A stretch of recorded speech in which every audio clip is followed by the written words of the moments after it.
class tonight. Welcome. And we had a good start last week, I think. I really enjoyed the conversation. I hope for more good conversation this evening.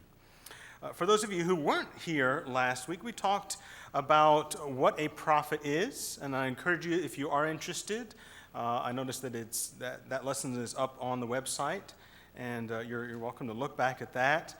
But we talked about a lot of the things that come to mind when we think of prophet, what a prophet looks like, how a prophet seems to be on the fringes of society, but comes into a structured society and says, there are things that are not right with this structure, because that's what God says.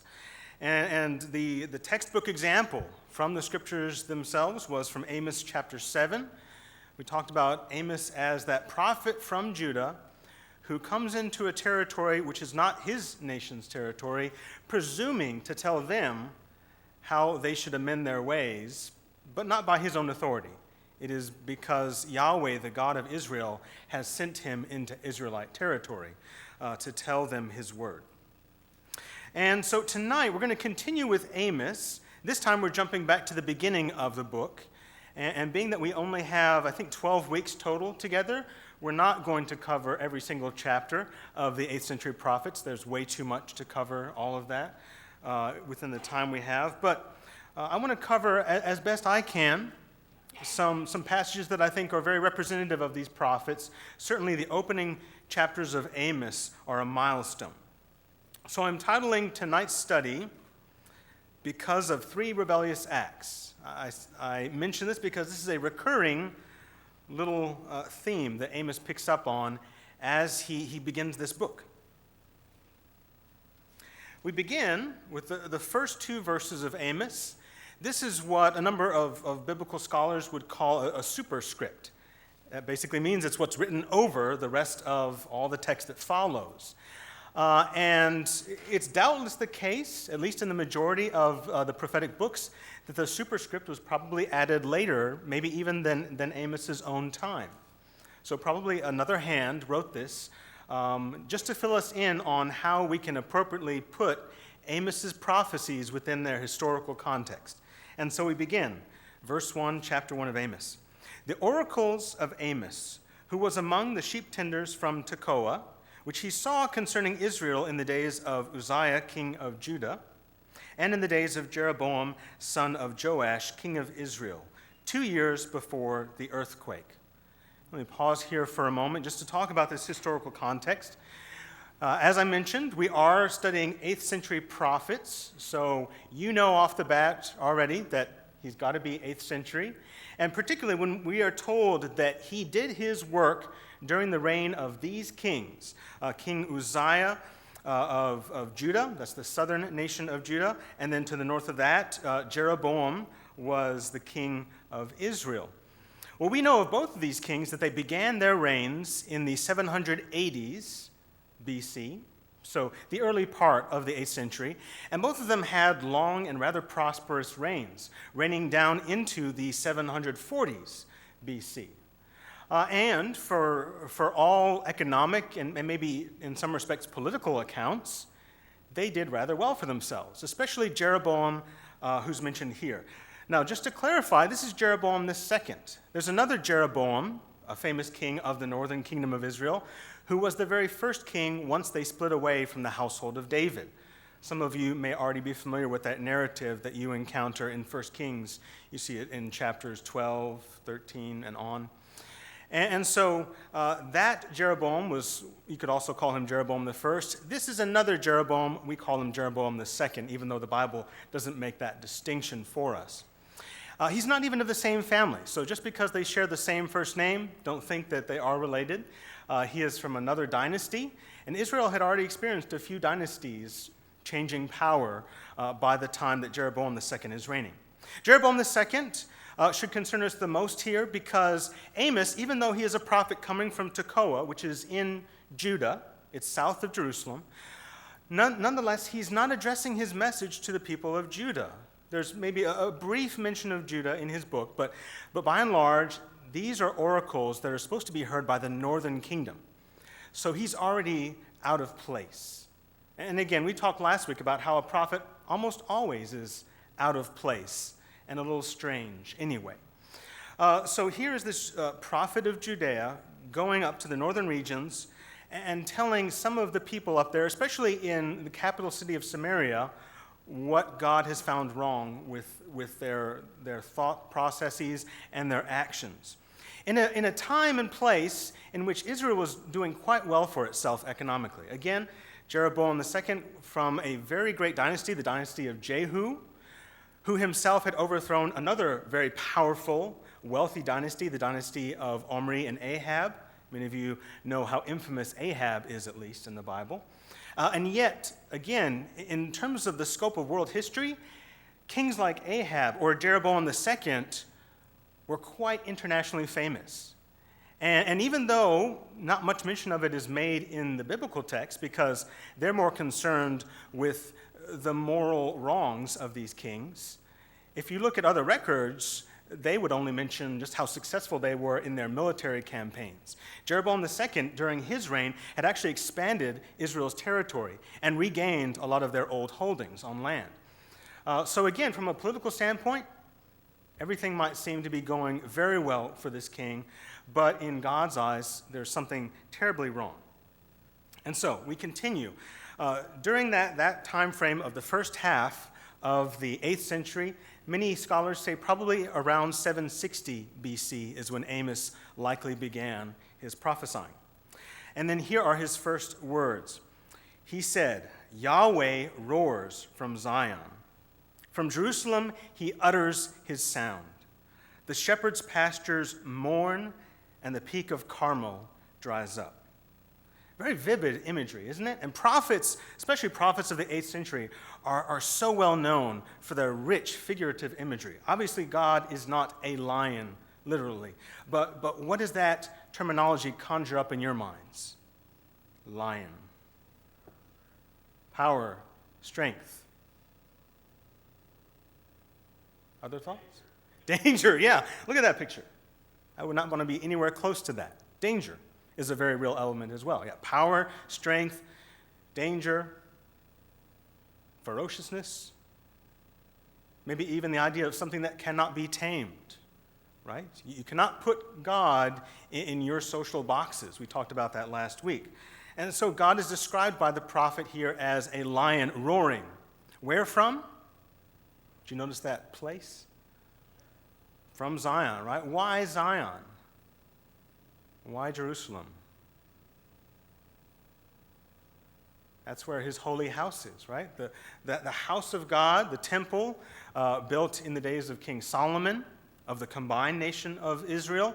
And so that's his house. That's his dwelling here on earth, even though he doesn't need a dwelling made by hand. But that is where he had elected to place his name. Now remember, Amos is a prophet coming from Judah. This would be very meaningful to him on a personal level. We might very well presume that for festivals, Amos himself would go up to Mount Zion, go to Jerusalem, and worship his God, the God of Judah, who is also the God of Israel at that place. And yet, even though this figurative lion is roaring from that mountain in the Judean hill country, we almost get a picture of reverberating effect. Do you notice that language, that pasture lands are withering, essentially, at this mighty roar of the God of all creation? Such that even Carmel is said to wither at the effect of the Almighty's roar.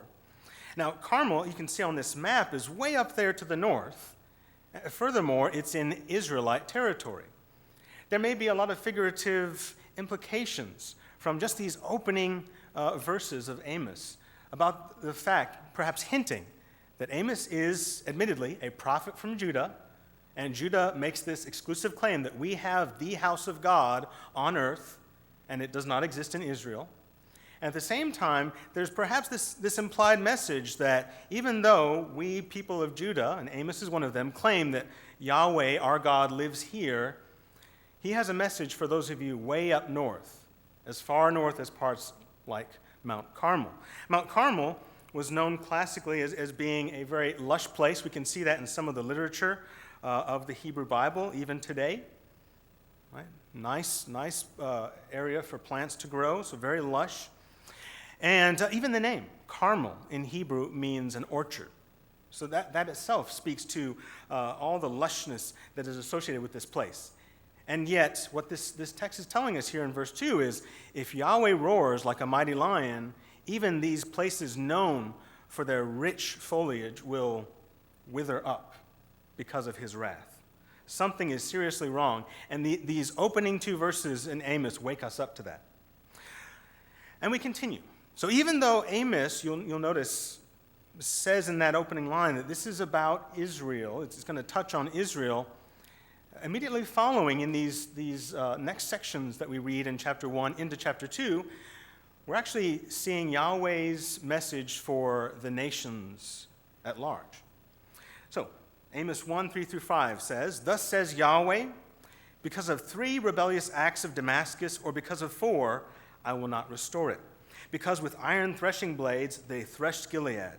I will cast fire on the house of Hazael, and it will consume the citadels of the son of Hadad. I will crush the fugitive of Damascus. I will cut off the inhabitant from the plain of Avon, and the holder of the scepter from Beth Aden. The people of Aram will go into exile in Kir, says Yahweh." So, what is the people group whom this oracle first addresses?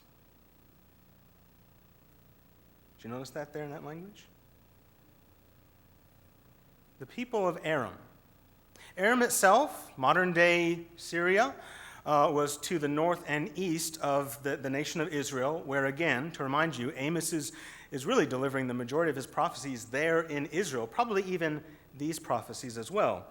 And yet these first words that we hear from him are about Aram, and in particular, that city of Damascus, even today, the capital city, and classically, one of the very important centers of monarchy in those desert regions of Syria. Notice again what God says here to these people. He cites them for rebellious acts. Any of your translations have transgressions, perhaps? Okay, maybe even sins. I would particularly suggest this translation, rebellious acts or even treacherous acts, because that's really what this word communicates in the Hebrew. It speaks to an already understood, even if perhaps unspoken, understanding between Yahweh and these nations. As if it's already understood that there is a contract and he is known as the authority, and they have acted presumptuously and rebelled against an authority structure that they should recognize. Now here's the interesting thing, though. Were the people of Aram, the Arameans, the Syrians alternatively, were they known for worshiping Yahweh? No. Israel and Judah were. Yahweh was their national God, but not for these people of Syria. And yet, the interesting thing as we open up with Amos and his oracles addressed to these various nations that are not Israel or Judah, is that Yahweh holds this ownership over them as well. He is also speaking from the position of their God, whether or not these nations would even recognize that.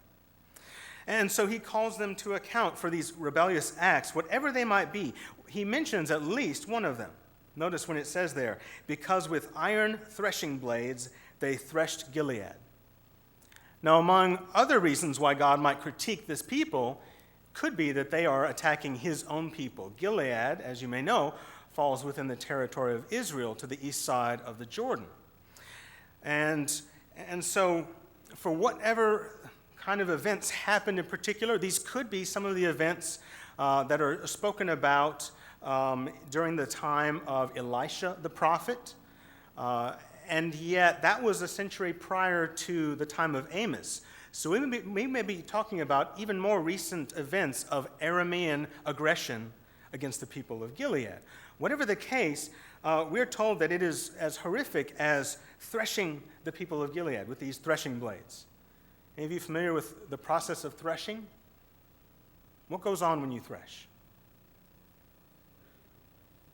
Say again?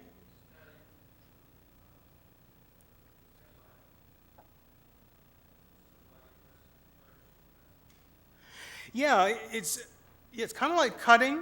I might even suggest maybe a little bit more like crushing.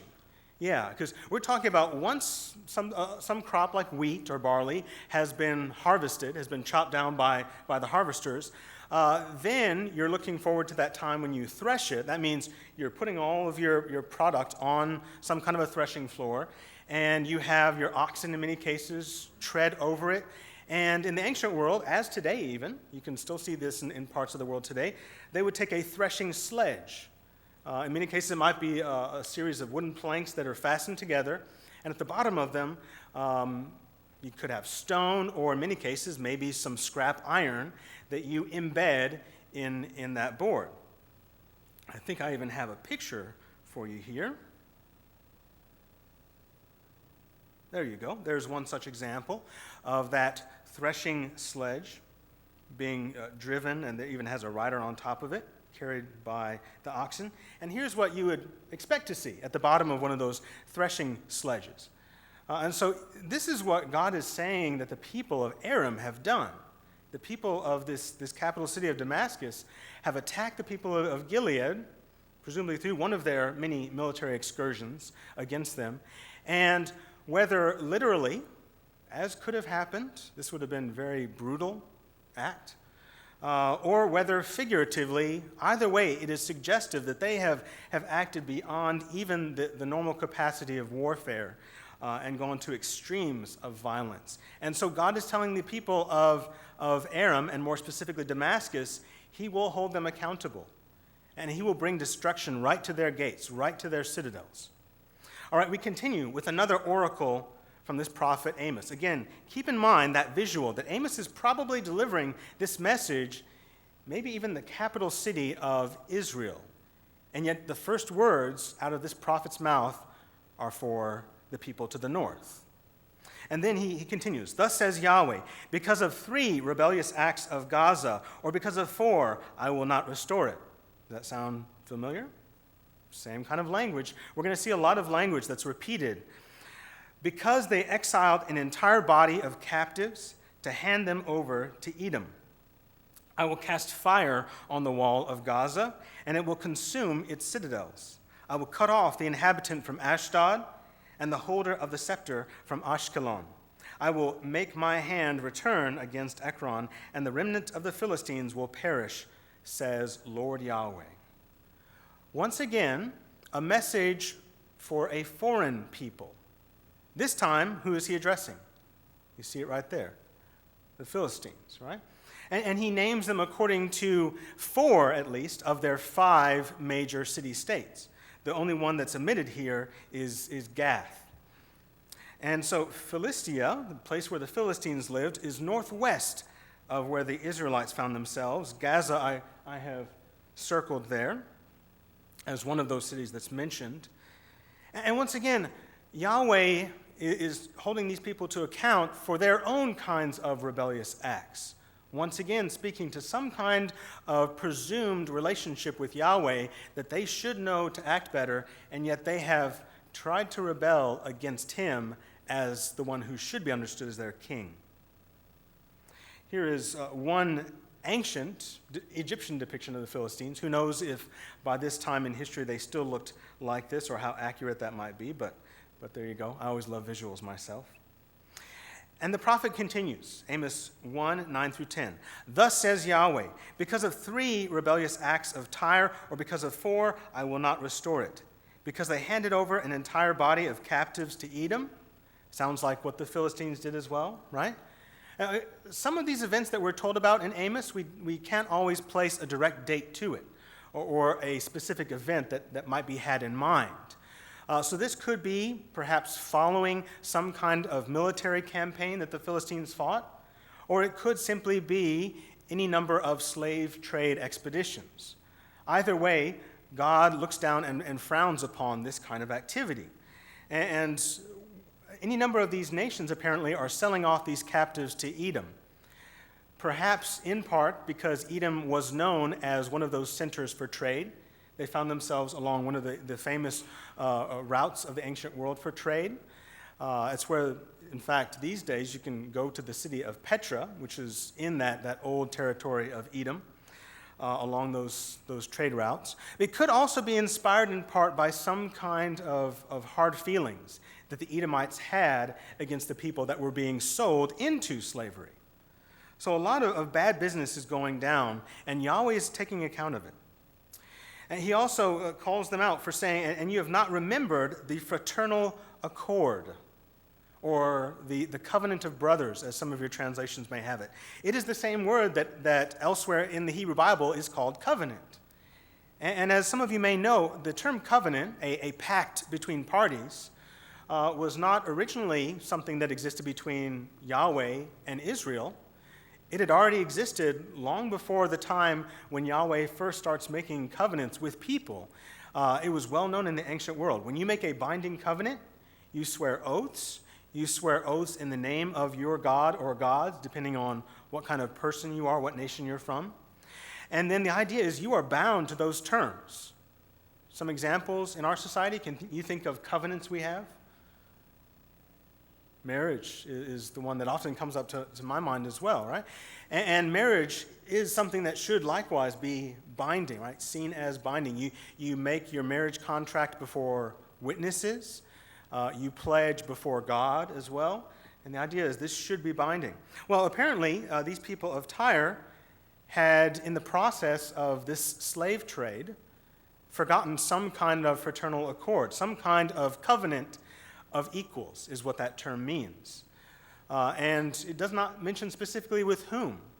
We know that based on some of the texts, like the text about Solomon and his reign, that in his days he had sort of a covenant relationship with the king of Tyre. So is this some kind of aggression against the people of Israel? If so, imagine how this oracle of woe would sound to the people of Israel as Amos delivers it.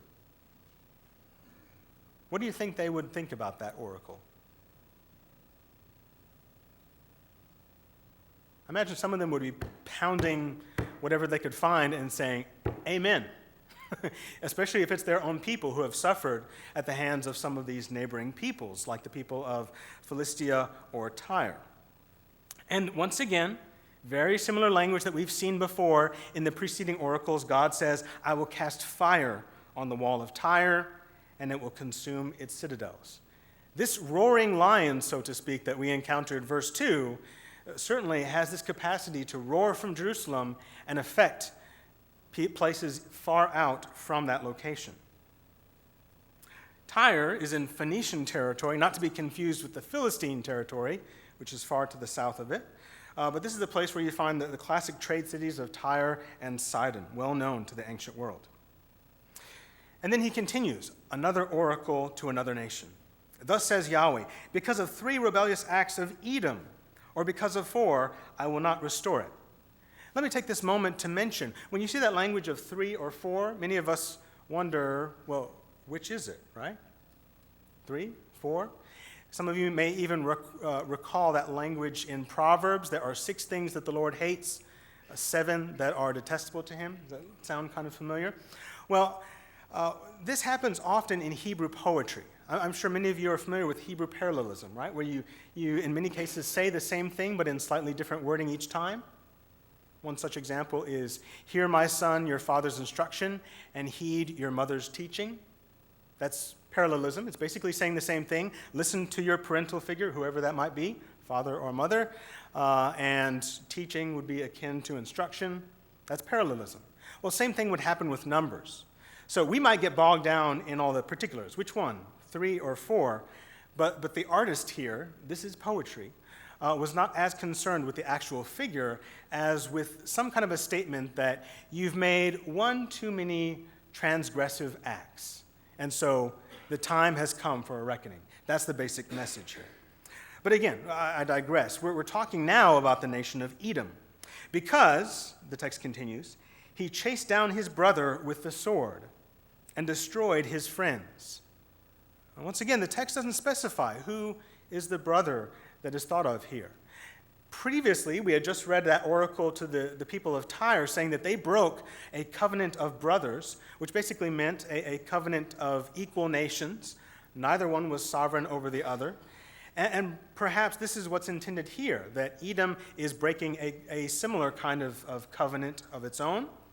Or at the very least, maybe they're attacking some other nation that classically has been perceived as brother, in which case we may be talking about Israel. Those of you who've read your Genesis, you may recall that famous story of Jacob and Esau, right? The two brothers who, they have some contention, but they also make up in the end. And what do those two nations become? Esau becomes Edom. Jacob becomes Israel. So maybe this is what's implied here. But again, the text does not specify. All that we know is Edom has lashed out against those that God says they should not lash out against. They are to be considered like family. He tore them continuously in his anger, and his rage he has perpetually kept. It's almost as if it's saying he cannot let go of perhaps age-old grudges. And this is true not only in the ancient Near East, which is now the Middle East, but this is true the world over. Any number of cultures in this world know what it is to hold on to ethnic grudges or religious grudges or other kinds of beefs that we have with one another, and Edom was no exception. And so once again, here is Yahweh, the God of Israel, criticizing and bringing down judgment upon another nation for excessive acts of violence that are heated by that fire of wrath, that fire of contention between peoples. And so the fire continues because God says, I will cast fire on Teman, and it will consume the citadels of Bozrah, two major cities in the ancient location of Edom, to the south and east of both Israel and Judah.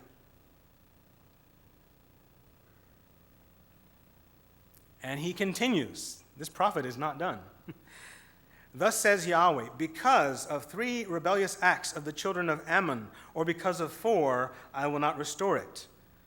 Is it becoming maybe a little tiresome even, this repeated language? I hope you're picking up on all that's repeated here. But once again, the nation changes. Now we're talking about the Ammonites, because they split the pregnant women of Gilead in order to widen their border.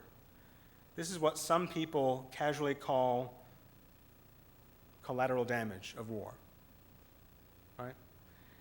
And yet this is the reality of war, both then and now. In many cases, people that are not even soldiers will suffer in the midst of that, and God is mindful of those who suffer. Now, is it in part fueled with God because these are the people of Gilead, once again, people who are within the scope of God's own people, Israel? Maybe. But it could also simply be that this is an example of yet another aggression toward any human being, all of whom belong to God ultimately. And so he will hold these people of Ammon accountable. He says, I will set fire to the wall of Rabbah. Once again, here's God setting fire to a major city. And it will consume its citadels with a shout on a day of battle, with a tempest on a day of storm, and their king shall go into exile, he together with his generals, says Yahweh. Some of this language is even starting to become more specific. We're talking here about political exile. And keep in mind, the Assyrian Empire is already in full swing. It has been for well over a century by this point that Amos is prophesying. And in a couple more decades, the Assyrians will be taking a number of peoples, including Israel, into exile, far away from their lands. So we in some of these cases, we see this fulfilled through the Assyrian armies. And here's where you find the people of Ammon to the east of the Jordan, very close to those people of Gilead, right? They are neighbors with the people of Gilead. And they are classically known as enemies of Israel. You see that even in the language of the Torah, even in the language of the books of Moses. Chapter 2 begins, and still the prophet is not finished with this rhetoric, this language of oracles against the nations. He says, thus says Yahweh, because of 3 rebellious acts of Moab, or because of 4, I will not restore it. Because he burned the bones of Edom's king to lime.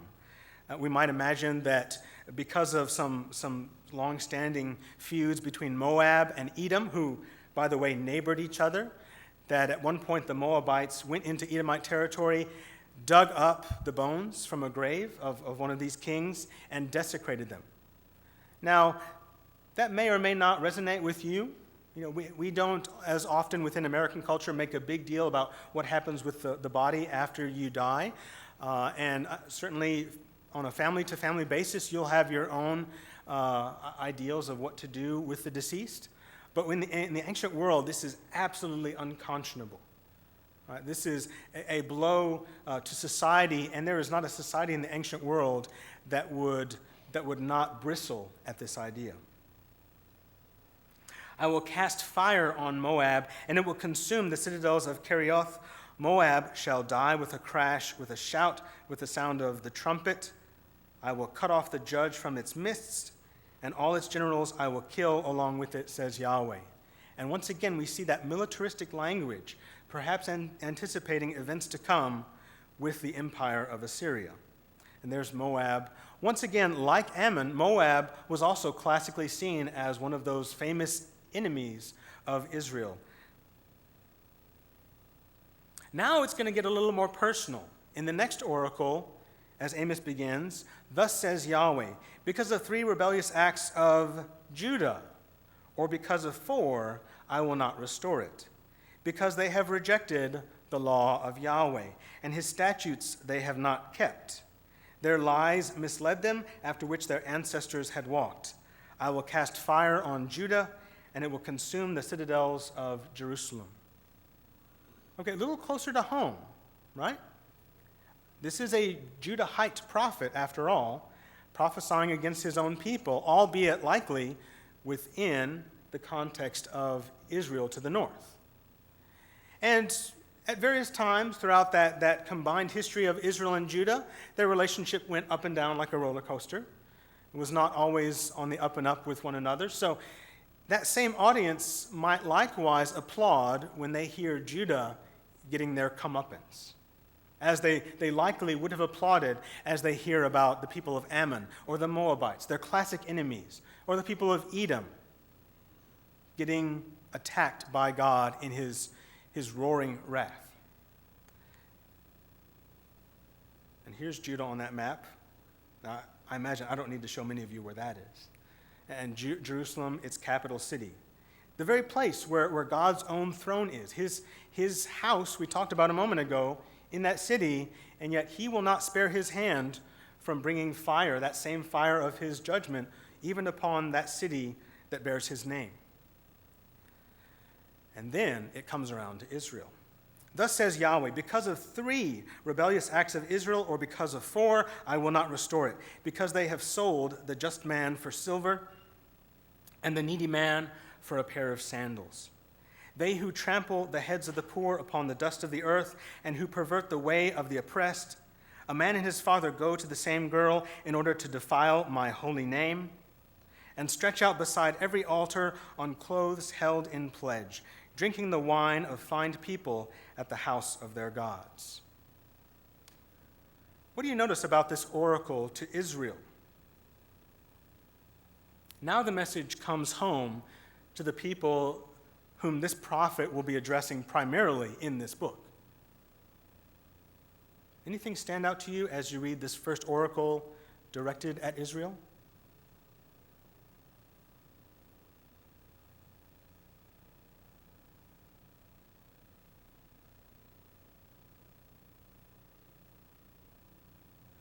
You get some of the same formula, don't you? Right? 3 rebellious acts, 4. So the list begins in the same way. But he keeps going, doesn't he?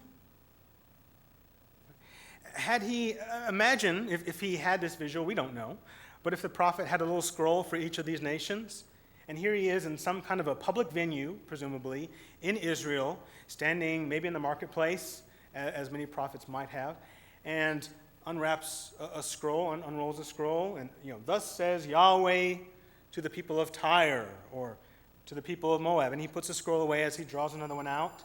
And Israel, maybe some of these people standing around the prophet to hear him. Prophets, by the way, were one form of entertainment.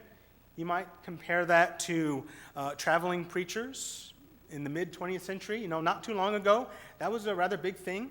Many people among other things, would get entertainment from going to hear the visiting itinerant preacher. But they would gather around, and among other things, the prophet would also deliver his message in verse. This is poetry. This is Hebrew verse in action, even though that doesn't always fully come across. And so as he delivers it, they're hearing that, that's some beautiful poetry, beautiful imagery, and they might even start applauding. Yeah, God's going to judge Ammon, finally, because maybe they had attacked the people of Israel in those oracles. But what does Amos do with his style of speaking here? Yeah, he hones it down to them. Do you notice how that works? Right? As he continues, they're hearing about some of their classic enemies, some people that they might be more or less indifferent to, like the people of Tyre, perhaps. But then he sinks it home to them, and he stays on the topic of Israel. And that list that might have been pretty short beforehand, each of those oracles didn't take up too many verses, right? Usually at most 3. And then he pulls out the scroll for Israel. Now let's talk about God's grievances against you, Israel. You see the effect of that style? This is done very cleverly. Right? So keep that in mind whenever you read an oracle of a prophet against another nation that's not Israel or Judah.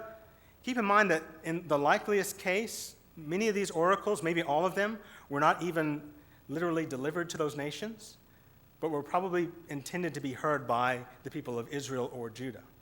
And so as Israel hears that, again, they love probably hearing about God's judgment against others, but then they're not safe from that. And it comes home to them, and the list gets bigger and bigger. Among other grievances, he says they have sold the just man for silver. Now, that could be, selling somebody into slavery who can't repay a debt. That happened in the ancient world. It could also be figurative language for bribery, especially with that language of the just man. It basically would be equivalent to the saying, you've sold an innocent man for silver. So this may be a reference to buying off a judge so that the verdict is mentioned in your favor. And the needy man for a pair of sandals. That likely is a reference to selling off somebody in slavery who just doesn't have the means to pay off a debt. They who trample the heads of the poor upon the dust of the earth, and who pervert the way of the oppressed. You see a theme here? Seems to be taking advantage of the poor, the disadvantaged. God notices them even though society might not. A man and his father go to the same girl in order to defile my holy name. Something mentioned, presumably these are sexual relations. This is mentioned in Leviticus 18 within the law. This is something that is unconscionable. Israel should not ever do this, even though some of their neighbors do. And they stretch out beside every altar on clothes held in pledge, drinking the wine of fined people at the house of their gods. There are 2 things going wrong in this context. The one is the sexual infraction that is going on here, and the fact that this may even be the language hinting at sexual fertility cults, very well known in the ancient world, especially in places like Canaan, where the Israelites settled. What else is going on here? Because that's not the only problem.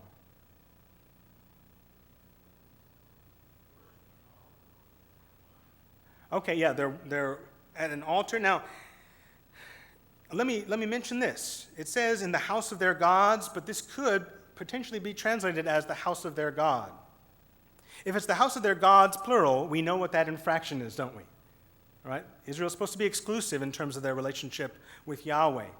But if it is in the house of their God, Yahweh, and remember, Israel still continued to worship Yahweh at various shrines, even though we acknowledge that shrine in Jerusalem.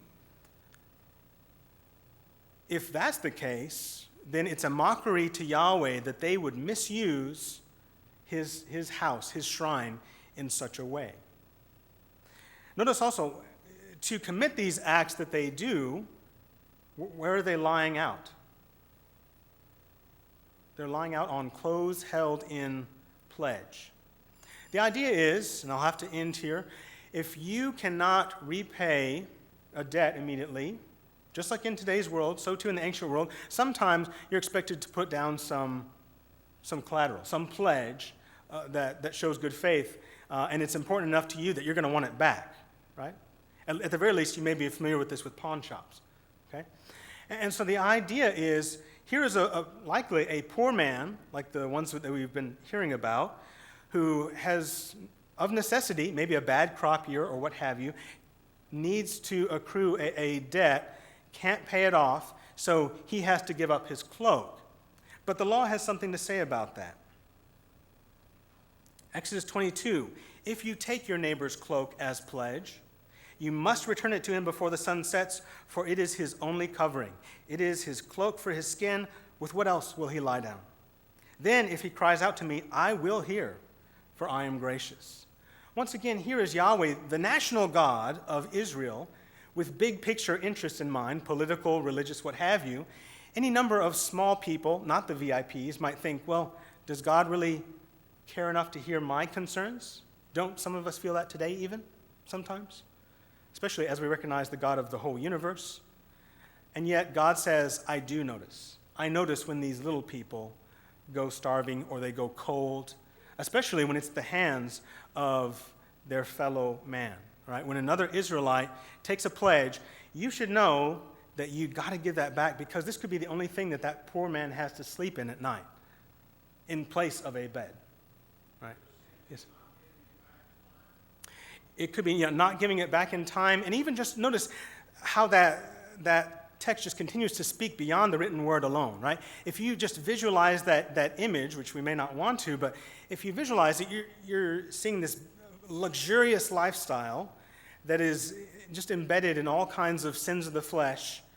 And to help them commit those crimes against God and against man, they're using the poor man's cloak. And so that just creates more and more distaste in our mouths. It should. That's the effect of the prophet's language. Would you say God cares about economics? I would say so, based on this passage. God cares about economics. God cares about politics. And we're going to continue to see that as time goes on. Let me just leave you with this thought for next week. What might we do to burden God? Later in that same chapter, God says, I have been weighed down like a cart weighed down with swaths of wheat by what Israel has done. What might people do today? What might we, even ourselves, do that could constitute things like this? And notice in particular in these passages, what is it that displeases God most? He's not really talking all that much about idolatry. There are hints of it in these two chapters. The biggest thing is violence and concern for the poor. Right? Next week, 4 through 6, if you care to take a look at those chapters early. Amos 4 through 6.